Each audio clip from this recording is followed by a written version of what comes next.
কামৰূপ জিলা সাহিত্য সভাৰ এইবেলি দ্বাদশ বাৰ্ষিক বিশেষ বাৰ্ষিক অধিৱেশনখন ডিমু ত্ৰিবেণী শতদল শাখা সাহিত্য সভাৰ সৌজন্যত অহা ২৭ আৰু ২৮ ডিচেম্বৰত ডিমু কেন্দ্ৰীয় ৰাজহুৱা পূজা দুৰ্গা পূজা মন্দিৰ প্ৰাংগণত আমি অনুষ্ঠিত কৰাৰ কাৰণে সিদ্ধান্ত গ্ৰহণ কৰিছোঁ। ইতিমধ্যে ৰঙিয়া সমষ্টিৰ বিধায়ক ভৱেশ কলিতাক সভাপতি হিচাপে লৈ এখন আদৰণি সমিতি আৰু ২০খনতকৈ অধিক উপ সমিতি গঠন কৰা হৈছে।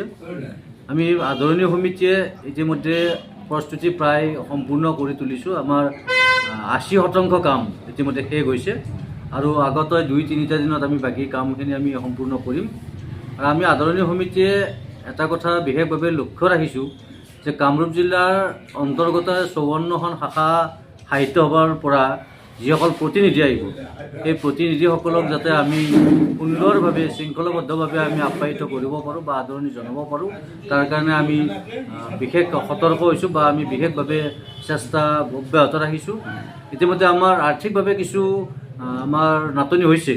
আমাৰ যি বাজেট সম্ভাৱ্য বাজেট আমি প্ৰস্তুত কৰা হৈছিল তাৰ আমাৰ 40% ধনো আমালৈকে এতিয়ালৈকে অহা নাই। আমাক সৰহ সংখ্যক লোকে অৱশ্যে আমাক সহায় কৰাৰ আশ্বাস দিছে, প্ৰতিশ্ৰুতি দিছে। সেই প্ৰতিশ্ৰুতি আৰু আশ্বাসক সৰগত কৰিয়ে আমি গোটেই কামখিনি আগবাঢ়িছোঁ আৰু আশা কৰিছোঁ তেখেতসকলে আমাক এই সহায়কণ কৰিব। আৰু আমি এই চেগতে আদৰণি সমিতিৰ তৰফৰ পৰা আমাৰ যিসকল জাতীয় জীৱনৰ সেৱক, সাহিত্য চৰ্চাত ব্ৰতী হৈ থকা বিশিষ্ট ব্যক্তি, তেখেতসকলক আমি আন্তৰিকতাৰে আমি অনুৰোধ জনাইছোঁ সকলোৱে এই অধিৱেশনখন সাফল্যমণ্ডিত কৰিব। আৰু অসম সাহিত্য সভাৰ সন্মানীয় সভাপতিকে ধৰি কেইবাগৰাকীও বিষয়ববীয়াক আমি এই অধিৱেশনত আমন্ত্ৰণ জনাইছোঁ।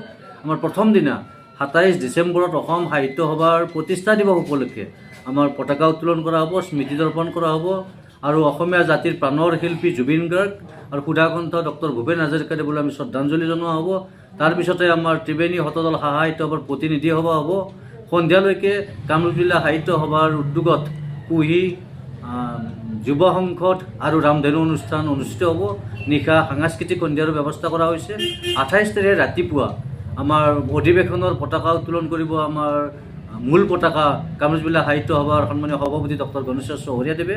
তাৰ লগে লগে ৫৪খন শাখাৰ সভাপতিসকলে একোখনকৈ পতাকা উত্তোলন কৰিব, স্মৃতি দৰ্পণ কৰিব জিলাৰ উপ সভাপতি ৰমেশ চন্দ্ৰ মেধি ডাঙৰীয়াই। তাৰ পিছত আমাৰ কবি সন্মিলন অনুষ্ঠিত হ'ব, মহিলাসকলৰ বাবে সংৰক্ষিত আকাশ অনুষ্ঠান হ'ব আৰু আবেলি আমাৰ মুকলি সভা অনুষ্ঠিত কৰাৰ কাৰণে আমি ইতিমধ্যে কাৰ্যসূচী প্ৰস্তুত কৰিছোঁ।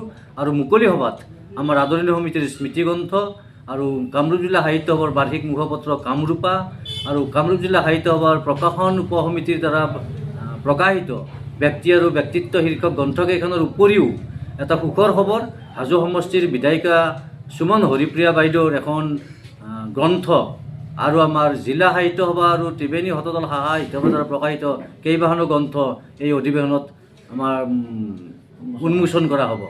তাৰ লগে লগে আমি কেইবাগৰাকীও ব্যক্তিক আমি সম্বৰ্ধনা জনাম। তাতোকৈ আমি কৈ ভাল পাম যে ত্ৰিবেণী শতদল শাখা সাহিত্য সভাৰ ২০ বছৰ কাল ধৰি সভাপতিৰ আসন অলংকৃত কৰা বিশিষ্ট সাহিত্যিক পদ্মৰাম শালৰ জীৱন কৃতি শীৰ্ষক গ্ৰন্থৰ আধাৰত ডক্টৰেট ডিগ্ৰী লাভ কৰিবলৈ সক্ষম হোৱা বনিতা বৈশ্য আৰু আমিনগাঁৱৰ সন্মানীয় ডক্টৰেট উপাধি লাভ কৰা কেশৱ কলিতা আৰু উদ্যোগপতি বনমালী শৰ্মাকো আমি সেই সভাতে সম্বৰ্ধনা জনোৱাৰ কাৰণে ইতিমধ্যে সিদ্ধান্ত গ্ৰহণ কৰিছোঁ।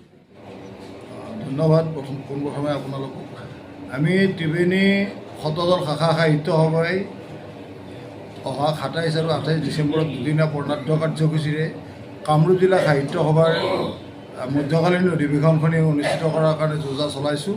ইতিমধ্যে আমি আমাৰ স্থানীয় বিধায়ক ভৱেশ কলিতা মহোদয়ক সভাপতি আৰু তৰুণচৰণ কলিতা ডাঙৰীয়া কাৰ্যকৰী সভাপতি আৰু নগেন্দ্ৰনাথ খালৈ ডাঙৰীয়া সম্পাদক হিচাপে লৈ এখন বৃহৎ কলেবৰৰ আদৰণি সমিতি গঠন কৰি দিছোঁ। আৰু আদৰণি সমিতিয়ে যৎপৰোনাস্তি চেষ্টা কৰি সমগ্ৰ অঞ্চলটিৰ পুৰুষ মহিলা সকলোকে একাত্ম কৰিবলৈ চেষ্টা কৰিছে, অহোপুৰুষাৰ্থ কৰি আছে দিনে ৰাতিয়ে। আমি ভাবিম এই অধিৱেশনখনি ৰাইজৰ সহযোগত সফলমণ্ডিত হৈ উঠিব। আৰু ইতিমধ্যে অধিৱেশনত আমাৰ বিভিন্ন ধৰণৰ গ্ৰন্থমেলা বা বস্ত্ৰমেলা, প্ৰদৰ্শনী, বিজ্ঞানৰ এক্সিবিশ্যন আদি অনুষ্ঠান হ'ব। আৰু মুকলি অধিৱেশনত প্ৰায় ১২-১৪খন গ্ৰন্থ উন্মোচন কৰা হ'ব, কবি সন্মিলন হ'ব, কুঁহি আৰু আকাশ অনুষ্ঠান হ'ব। গতিকে বিভিন্ন অনুষ্ঠানেৰে জমকতাৰে অনুষ্ঠানটো পাতিবলৈ চেষ্টা কৰা হৈছে। মই ভাবোঁ সৰ্বাংগ সুন্দৰ ডিমুখন হ'ব আৰু ডিমু অঞ্চলৰ ৰাইজৰ আমি সহযোগিতা আমি ধন্যবাদ জনাইছোঁ।